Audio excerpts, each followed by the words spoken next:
acompanho o vento pra onde ele for. Criado no campo, cresci desgarrado, maneador nas patas, ninguém vai me pôr. Pra correr estradas tenho meu cavalo, bagual ensinado, só falta falar. Se alguém se atrever a pôr a mão no toso, o bicho cestroso pega a manotear.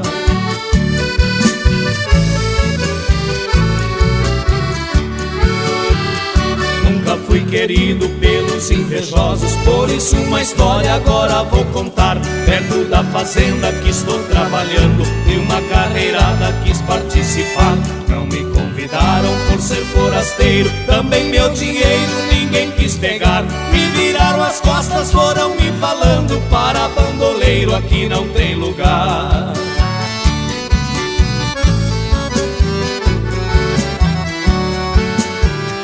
Preparei meu pingo para ir embora, no galpão meus trastes comecei a juntar. Senti no meu ombro uma mão macia e uma voz suave começou a falar. Sou dona da estância e estou resolvida, sua montaria já mandei selar. Seu pingo é de raça e eu dou garantia que essa carreirada nós vamos ganhar.